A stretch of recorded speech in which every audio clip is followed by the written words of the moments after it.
Selamat datang di Indonesia hari ini, sebuah negara di mana gedung sekolah bukan lagi tempat edukasi, tapi sudah beralih fungsi menjadi tempat audisi. Menurut keyakinan saya. Tapi ini bukan semata asumsi yang membabi buta. Saya akan jelasin dari mana saya dapat keyakinan tersebut. Kalau kamu cek media sosial sekarang, khususnya wajah-wajah pendidikan kita, batas antara lembaga pendidikan sama manajemen artis itu udah setipis tisu. Ya estetik sih, tapi 3 kali 7. 24. Salah. 32. Salah. Enggak, 22. Salah. Pas, Pak. 5 kali 4. 5 kali 4, 24.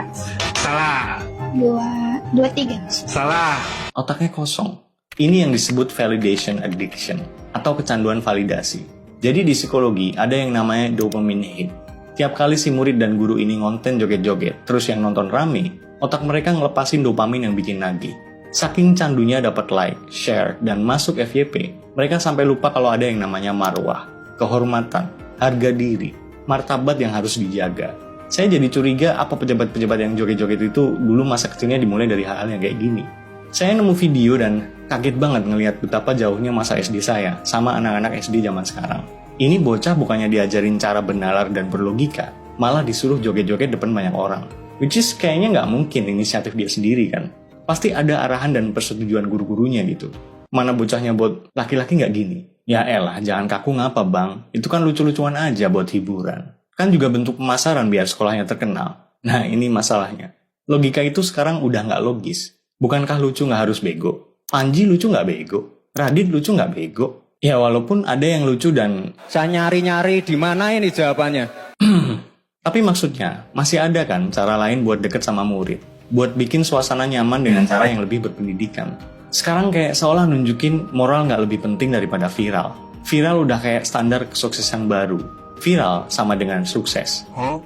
Dunia pendidikan kita lagi ngadepin penyakit serius, di mana penorehan prestasi sudah digantikan oleh perburuan validasi. Masih ingat video ini? Setahun tuh 12 bulan. Kalau 2 tahun berapa bulan?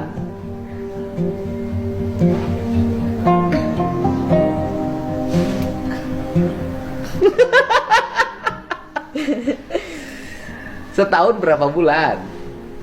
12. 2 tahun berapa bulan? Logikanya nggak jalan. Kita nggak lagi ngomongin siswa yang grogi depan kamera ya. Ini anak SMA yang harusnya bisa matematika di level yang lebih rumit.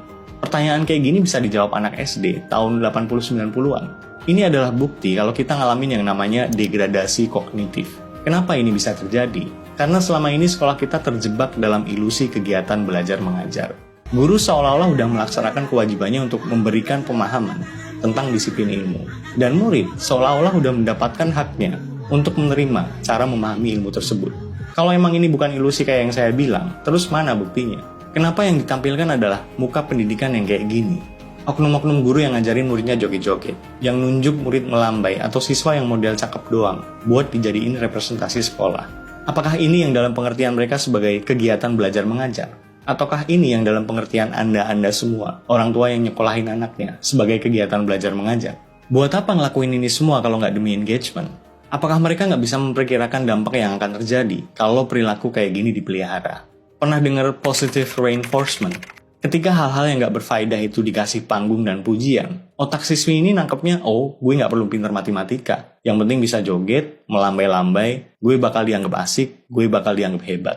Gini teman-teman. Ada perbedaan besar antara understanding atau paham dan memorizing atau menghafal. Sementara sistem pendidikan kita itu sekarang udah kayak pabrik mesin fotokopi. Guru ngasih materi, murid suruh ngafal, terus ujian. Habis itu, gone, hilang. Dan ini diulang-ulang terus. Murid cuma diajarin 5 tambah 5 sama dengan berapa. Bukan 10 sama dengan berapa ditambah berapa. Inilah yang melahirkan ribuan siswa yang punya ijazah, tapi nggak punya logika. Seenggak sukanya orang sama Bang Rocky, tapi buat saya omongan dia ada benernya. Ijazah hanya tanda Anda pernah sekolah, bukan berpikir. Relate banget kan? Apalagi kalau ngelihat para pengajar yang harusnya jadi garda terdepan pemberantas kedunguan, malah jadi sponsor atas kedunguan itu sendiri. Kalau kita pengen tahu kenapa wajah pendidikan kita bisa sehancur ini, kita harus lihat dari jantung pendidikannya dulu, which is guru.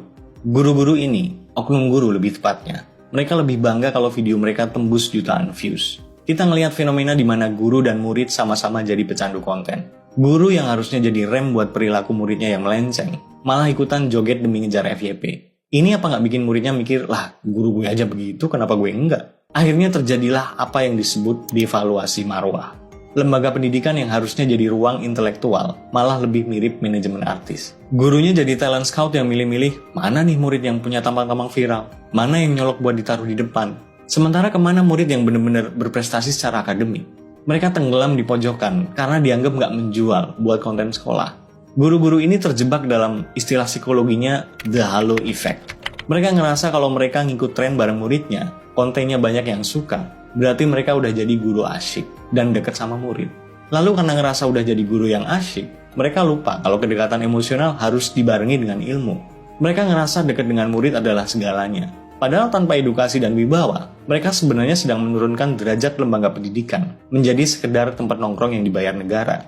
Pertanyaan saya, teman-teman sekalian, kalau murid-murid ini besok masuk ke dunia kerja yang pastinya lebih kejam daripada dunia pendidikan, mereka nggak bisa pakai akal, mereka nggak tahu etika dan moral, mereka taunya sukses sama dengan viral, dan viral sama dengan pakaian ketat plus joget-joget sensual. Kira-kira, profesi apa yang lapangan kerjanya akan sangat welcome dengan kriteria orang semacam ini? Banyak guru zaman sekarang tahu gimana caranya jadi guru yang baik, tapi nggak tahu gimana caranya jadi guru yang benar. Ini bukan soal sertifikasi, bukan soal gelar SPD-nya, tapi pedagogi, seni mengajar. Mengajar itu bukan cuma soal mindahin data dari buku ke papan tulis. Ada proses yang namanya scaffolding. Guru itu harusnya membangun tangga pemahaman buat muridnya. Kayak yang saya bilang di awal tadi, bukan 5 tambah 5 hasilnya berapa, tapi 10 itu hasil berapa tambah berapa. Kalau ini emang udah diterapin, murid itu nggak cuma jago matematika, tapi jadi tahu kalau joget plus viral bukan berarti sukses. Mereka bisa pakai akal dan ngebedain mana yang nakal dan mana yang bermoral. Saya ingat sama satu tokoh legendaris dunia pendidikan Indonesia, namanya Profesor Yohanes Surya. Dia bilang, di dunia ini tidak ada anak yang bodoh. Yang ada itu hanya anak yang tidak atau belum mendapat kesempatan belajar dari guru yang baik dan metode yang baik. Beliau membuktikan ini dengan pergi ke pelosok Papua dan mencari anak-anak yang dianggap paling nggak punya harapan. Yang 4 tahun nggak naik kelas, usia 12 tahun masih kelas 2 SD. Dalam waktu singkat, di tangan Prof. Yohanes, anak-anak yang tadinya dianggap nggak punya harapan ini berubah jadi juara Olimpiade Sains dan Robotik tingkat nasional. Mereka yang tadinya nggak bisa ngitung cepat, tiba-tiba bisa nyelesain soal akar kuadrat dan variabel kompleks cepat kilat. Soal pertama, X berapa? 6. Berapa? 6. Kita lihat jawabannya. Iya. Beliau tahu kalau otak manusia itu plastis, bisa dibentuk, asalkan pengajarnya punya metode. Jadi kalau kamu ngelihat ada murid SMA yang nggak bisa matematika, atau nggak tahu 2 tahun itu berapa bulan, jangan cuma ketawain muridnya, tanyain gurunya, selama ini di kelas mereka ngapain aja? Apakah mereka beneran mentransfer ilmu? Atau sebenarnya lagi ngebuktiin tuduhan kalau sekolah itu scam? Mereka meluluskan anak-anak ini dengan ilmu akademis yang nol, cuma karena lebih sibuk ngurusin koreografi perpisahan daripada kurikulum pendidikan. Tapi disclaimer dulu ya, saya nggak punya niat buruk dan nggak bermaksud jahat ke siapapun. Ini murni keresahan pribadi sebagai orang tua, mantan siswa, warga negara yang masih waras dan ngerasa cemas dengan kualitas pendidikan bangsa ini. Guru yang saya maksud di video ini hanya oknum tertentu, bukan guru se-Indonesia, bukan guru secara general. Saya yakin masih banyak kok guru yang memang kompeten di luar sana. Sekali lagi, yang saya maksud adalah oknum guru. Jangan dipotong-potong nih.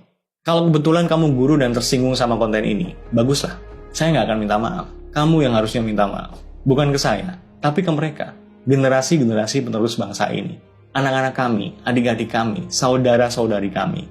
Kamu sebagai sosok yang seharusnya digugu dan ditiru, malah ngajarin dan nyontoin hal-hal yang memalukan buat wajah pendidikan.